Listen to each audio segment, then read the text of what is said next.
Larry Williams here with TigerIllustrated.com. I was asking Coach Sweeney earlier about the Travis's big run and how I guess excited the coaches were about seeing Davis's big block of that linebacker to really spring him.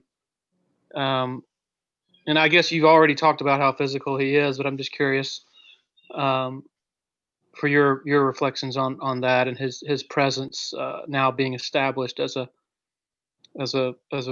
blocker, a legitimate blocker in big time settings like that.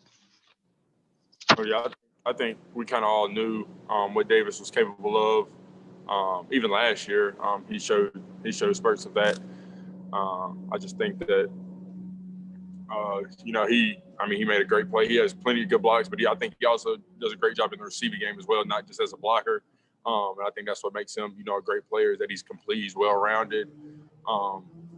He can run routes and get open. You saw the touchdown towards the end of the game. He's had a few big plays against Wake and Virginia in the receiving game. And I think blocking is something obviously he's great at, but I think he's a complete player and he's a well-rounded player, and that's what makes him, so significant to our team and especially to our position.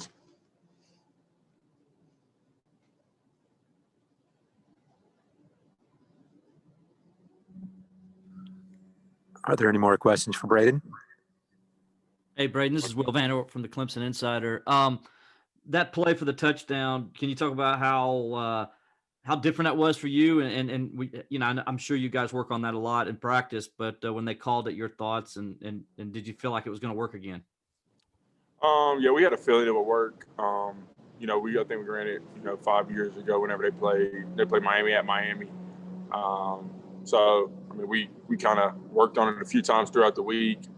It ended up being, one of the first plays in our first rack of plays. It ended up we successfully did it. So it was good. It was a good play call. But yeah, like you said, we worked on it all week. Getting the timing and stuff of that down. Making sure nobody's offsides and things like that. But I'm just glad we were able to execute it well. Did you feel sorry for the DB that got hammered there by Jackson on that play? Yeah.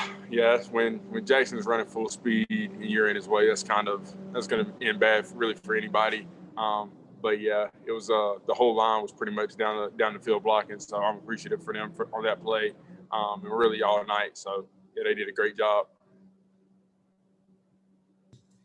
Hey, Braden, it's Josh from the Post-Courier. On that second touchdown, you kind of had a collision with the defender trying to tackle you, and you're able to stand over him for a moment. Just what was that to kind of win that battle and be able to cross the goal line like that? What did you say? You kind of went out. Oh, yeah, sure. Just for that second touchdown, you kind of had that collision with the defender as you crossed the goal line. You kind of stood over him for a minute. Just what was it like to be able to kind of win that battle with him and be able to cross the goal line like that? That was just kind of heat of the moment thing. Obviously I was excited, to be able to get in the end zone. But obviously that's just the passion for the game showing right there, just in the heat of the moment. But, like I said, I'm just happy we were able to, come out with the win, and I was able to do some things throughout the game, to play a part in that. And like you said, that was just one of the plays that you kind of see the passion flowing throughout the players when things like that happen through a game. So, it was an exciting moment. But you're just trying to get to the next play and just keep getting better. Braden, is in a chippy game like that, when there's targeting and a lot of yapping, is there a fine line between sticking up for yourself but then doing too much and drawing a flag or drawing the ire of your coach? Oh yeah, definitely. We just try to stay calm. It's all about the little things. When games get like that, you just focus on playing the game and not necessarily talking about it, or not necessarily, getting into it with other guys and things like that. I just think the biggest thing is just focusing on what we need to execute and how we need to execute it, and then that'll take care of itself. We don't really need to really be talking throughout the game if we're doing the things that we're supposed to be doing. Our game can speak for ourselves. So. Can it be sometimes hard to resist that temptation, though? Oh, yeah, for sure. Yeah, for sure. Every competitor, you want to – if somebody says something to you, it's going to be you know, that's your pride. You know, that's everything on the line that you're talking about if you feel like you don't say anything back.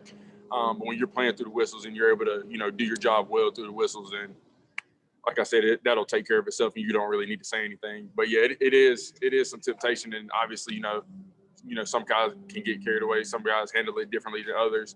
But as a collective unit, we just try to stay together. We try to stay calm.